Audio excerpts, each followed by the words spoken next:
I got the job for Psycho 3 because I had written my first draft of The Fly, and it was floating around town. And so suddenly I was the flavor of the month, and everybody wanted me to come and take a meeting. And they called me about Psycho 3, and my initial reaction was, oh, Psycho 3, what do you do with Psycho 3? But I was young, hungry, wanted a job.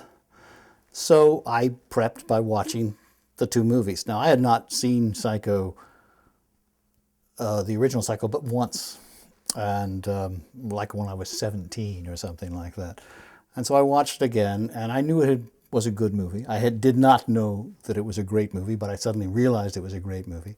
I watched Psycho 2, which I thought was a nice, follow-up, better than average sequel to things. So that was, so I just got the whole milieu and went in basically, because I still wasn't convinced, but I went in for an interview with the people to find out what they wanted, sort of, what their broad strokes were in terms of the story.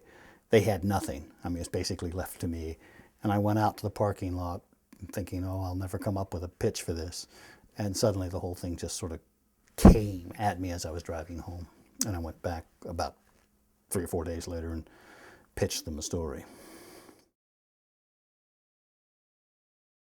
Actually, there were a lot of flashbacks in the original draft that from not only Psycho 1, but there were several from Psycho 2 as well. Because the thing is, you're trying to get all the chronology so that they understand your story where it's taking off. So you have to give them a lot of backstory things. So the most efficient way to do that was through flashbacks. Through the course of the writing, I think we winnowed away most of those and found other ways to get that story out. And there are only a few flashbacks where we're correlating Diana Scarwood's character, Maureen Coyle, with Marion Crane, Janet Leigh's character from the first film. But those got away. Well, the nice thing about doing Psycho 3 was we did know the gimmick. We know that Norman is Mother. And so what it allowed me to do was to be able to explore the relationship with Norman and Mother. I mean, I often referred to my two catchphrases for the film was that Norman falls in love and it's a story about a boy and his mother. And that's what it became. So it became a lot of, and really just to explore that relationship, which had never been explored, and to sort of find out why Norman was Norman and the demons that, just got to talk about his demons more than, and his very disturbed relationship with his mother. So,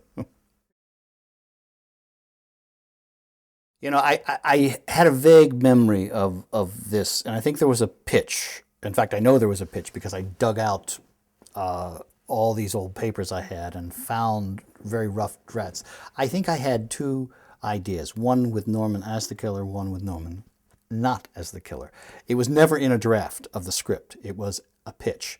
There was a pitch where I had actually brought Janet Leigh back, and they said, no, Janet's too old. We want him to have we want it to be a younger woman. And but I knew right from the get-go I was having this double thing where he gets haunted by the ghost of Marion Crane through this new character who looks like his first great kill, or maybe not his first great kill, but the one we all remember as his first great kill. So there was a pitch where the Jeff Fahey character, this drifter, was the guy who was actually doing the murders. But they nixed that as well. They wanted Norman to be the killer. And, so I had that version too. And that's the one we went with. Well, Tony and I got along fabulously well. I mean, Tony wanted to direct the script because he had read the script. I mean, that's so he liked the script. So, right away, he and I were getting on. But we also came from the theater, so we both had a common language, and we talked a great deal about the structure and essence and the characters and the motivation rather than I'm going to do this shot, it was talking about the story and the plot and how that was laid out. I mean, I remember we had a meeting at his home where we just went through the script page by page and word by word, which is the way I like to deal. He really got down into the minutiae and nuance and showed me that he understood the script, and we just talked things. We really only had one disagreement, and even that was handled like two guys in an old coward play. It was very gentlemanly. In the original screenplay, I had Norman kill his love interest, Diana Scarwood, and Tony said, "No, no, no. Norman never kills. Only Mother kills." The point I tried to make was at that point he was so confused as to his identity. He didn't know when he was Norman and when he was Mother. But I sort of deferred to him because who knew the character better? And we came up with a way where we both got what we wanted. We came up with a compromise about this killing of Diana Scarwood's character, which is I wanted the killed with a kiss kind of thing, and he wanted it definitely to be Mother. So what happens is she comes up to him to the house, and she's in Mother's bathrobe, which he has loaned her, and she goes up the stairs to him and meets him on the landing, and he's right outside Mother's door, and he's going crazy, and as she embraces him and they clinch, he hears Mother's voice in his head say, "Get that whore out of my house," and he jerks violently toward the door of Mother's room and grabs the robe, and she slips out of the robe and propels backwards down the stairs, a la the Martin Balsam death in the original Psycho. And Divine Providence, there was this set piece down at the bottom of the stairs, which was this Cupid ornament. And so she falls and gets impaled on the back of her neck on the little arrow with the Cupid. So I sort of get the whole killed with a kiss motif and Mother doing it, and we were both very happy. But it was our only disagreement, and again, it was the most gentlemanly discussion about how we're going to solve this problem. So he was a delight to work with. He was incredibly smart. I always say so smart he was scary, but scary in a very good way. I mean, so we had, we always got along. We never had any problem, and he invited me into casting, and, I was always welcome on the set and to dailies and stuff like that. So I had a great relationship with him. It's one of the best. He's one of the true gentlemen I've met in this business. I had considered Janet Leigh for the role. I thought the reuniting of the two would have been very interesting, but again, I was vetoed on that. Everyone thought that Janet, it was past her prime. I very unfairly, I think, but they wanted a younger love interest for Tony, as that was the way it was going. So. The religion angle came about because I wanted to start the movie the way the original Psycho started, which was someone coming to the motel, someone on the run from something. I am not, a particularly religious person, so I'm not exorcising any, demons of a Catholic upbringing or anything like that, because I didn't have one. But why the religion appealed to me is I have a theory that all great horror films are about two things. They're either about sexual repression or emotional repression. And where do those two things collide more than any place else? It's in religion. So, so I figured, and particularly in Catholicism, where, all your natural urges are sort of spanked and you're slapped on the hand if you have them. So that's why she became, the Diana Scarwood character became a nun. It was also just, again, someone who was looking for faith, looking for something to hang on to, just like Norman Bates was. And I knew, I knew I wanted this romance. I knew I wanted Norman to fall in love in this thing. And the nun thing, she's this innocent kind of, and Tony, or Norman in his way, is also an innocent, despite, he's desperately looking for something pure and good and fine. He's trying so hard to be good all the time. It is Mother who does the killings, so it's not Norman. And he's looking for something to escape from this sort of incestuous necrophiliac kind of love affair he's having with his mother that has been obviously forced on him somewhere from childhood. So, I mean, these two people just colliding just seemed, finding something pure and simple and innocent between them was kind of the goal. My favorite review of this movie was in an alternate Los Angeles newspaper that would come out. It was called the LA Reader. I think it's now defunct. But and this guy in the movie, in his review, this gentleman, I think his name was Michael Ventura, in his review said, the two best love stories of the summer of 1986 were Psycho 3 and The Fly. And nowhere in mentioning this glowing thing about how these were the best love stories of the summer did he ever make the connection that there was one common denominator between the two films, which was me, of course. But still in all, it was high praise, and I really like the fact that he got that. And I like the fact that a horror story can be more than one thing, that it can transcend it and blur the lines of what it has to be.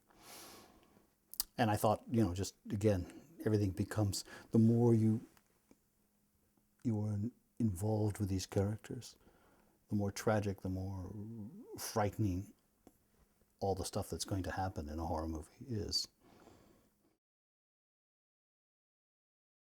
Roberta Maxwell, as the reporter, was not what I had imagined initially. I was looking for someone younger and more ambitious and desperate. Roberta, who's a very fine stage actress, what she brought to it, being an older woman, not being a sort of in the babe category, was she brought a different kind of desperateness. It wasn't this desperateness of ambition, but this desperateness of my time is passing, and I've got to make, I need that big story to propel me somewhere off of this little dinky magazine that I'm working. She also brought a cynicism that an older person would have, which I kind of liked, again, because it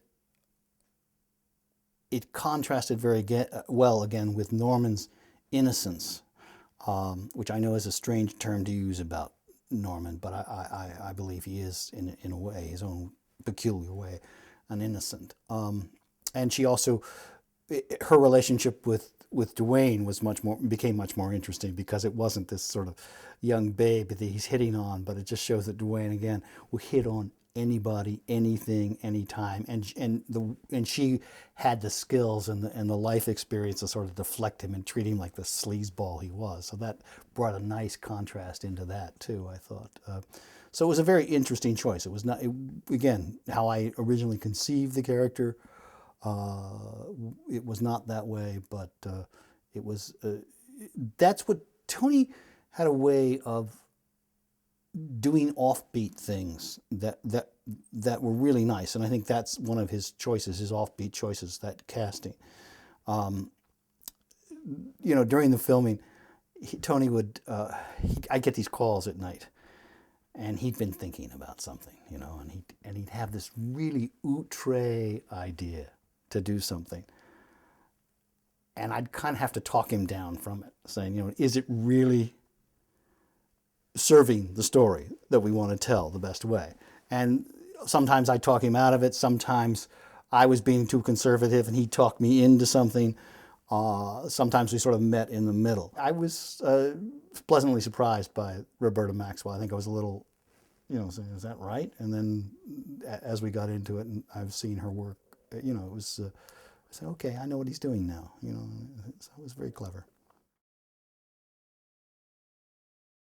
We wanted to see the reveal of Norman, in the mother regalia and see the two personalities merging at one point. One of my favorite bits is where he's going up the stairs and the crooked picture, and he straightens the picture because, again, it's so Norman. It's just that anal sort of thing that he would do, and I love that bit. The ending, I have mixed feelings about the ending because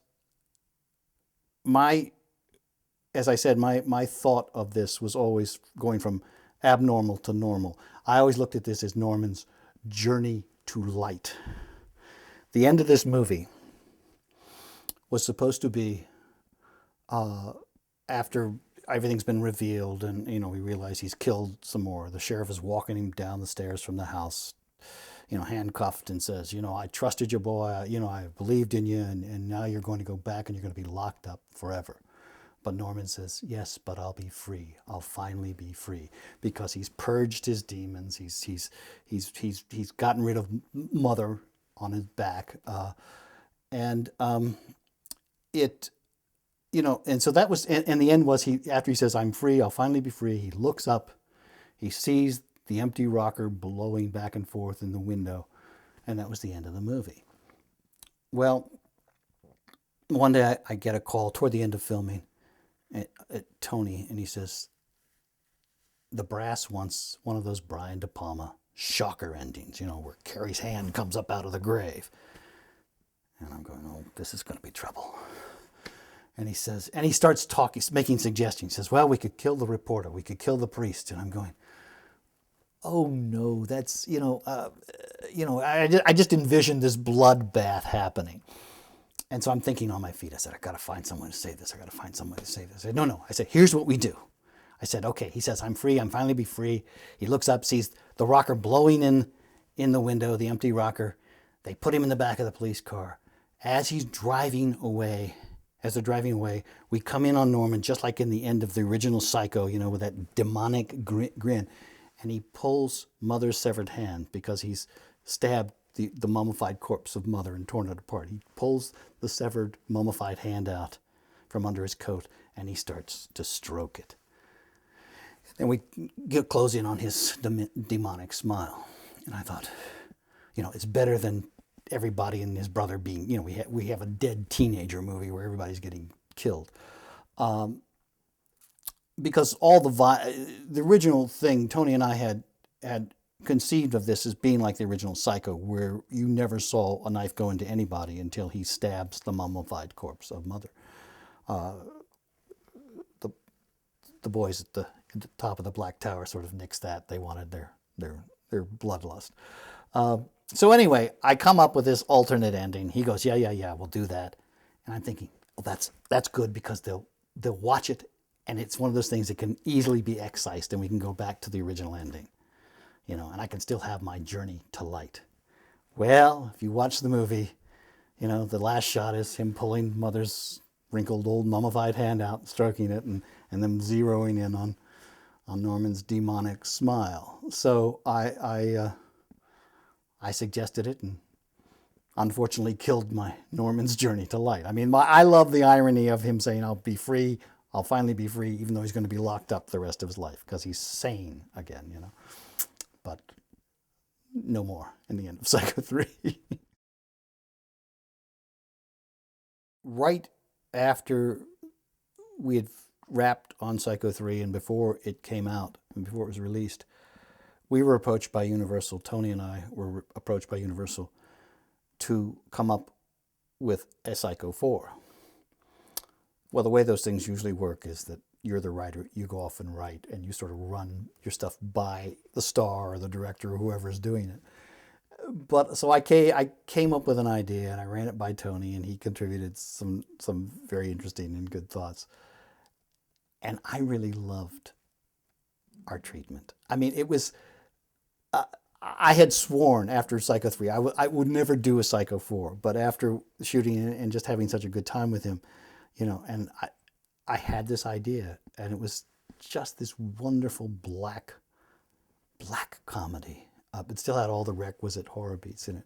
And it was basically that Norman has gone off to an institution where he's getting this sort of radical therapy, which involves a lot of psychodrama where another mute psycho patient is playing mother in the thing. And one night the whole institution burns down, and he and this mute girl escape. And he makes his way back to the motel, which has since been bought by this entrepreneur, that and the house, and he's going to have these murder weekends there. And so he's gathered a bunch of people to come, these people from like Fangoria magazine and just murder nuts who follow these kinds of stories. And he's going to have a big murder weekend, but his actor who's going to be playing Norman Bates walks out of him.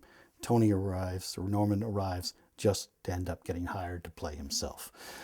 And it was just this wild, silly, wonderful, terribly funny, terribly dark piece, which after Psycho 3 came out and sort of did middling business, it was forgotten about. And then when they revived the idea of a Psycho 4, Tony and I sort of dusted it off and tried to get it past them, but it was a no-go. So that, because I'm so fond of mine, that I just never saw the Psycho 4. I keep thinking there's a way I can rework that story to just make it an independent thing, Yeah. So. I'm not one of these people that believes in tainted blood, so I don't think this stuff was necessarily in Norman's genes. I think that, I think it was definitely a thing of the way he was nurtured, if one can call it nurturing. But certainly he was a victim of his environment and his vile treatment. Which again was one of the things I loved in Psycho 3, getting to explore that relationship with this horrible, awful, smothering mother that turned him into the boy that he was. Because I think his instincts, as we see in all the movies, is to be sweet, is to be nice. So I think Mama turned him into the twisted demon that he was. Well, it's nice to revisit it and to sort of prompt my memory. I'm going to go out of your camera shot. This is my original draft in longhand that I did. This is the way we did it back then, before the days of computer. And there's notes here that the draft I did with Tony, where we were cutting and editing, and just going back and looking at all this stuff was amazing to me, and stoking my memory. I even found the original pitches that I was doing for the thing. So I enjoyed going back and revisiting it. The film, I'm fond of the film. It's one of the few films of mine that I can actually still watch and not cringe at. That I'm fairly happy with the way it turned out. They're like all films. There are little things you go, I don't know about this or that, but very few. Very few moments. And again, I remember it fondly because I had such a good time working with it. It was such a lovely collaborative experience to be working with a major player like Tony, and I have nothing but good memories of it, and the cast, who are all sweet people and good people.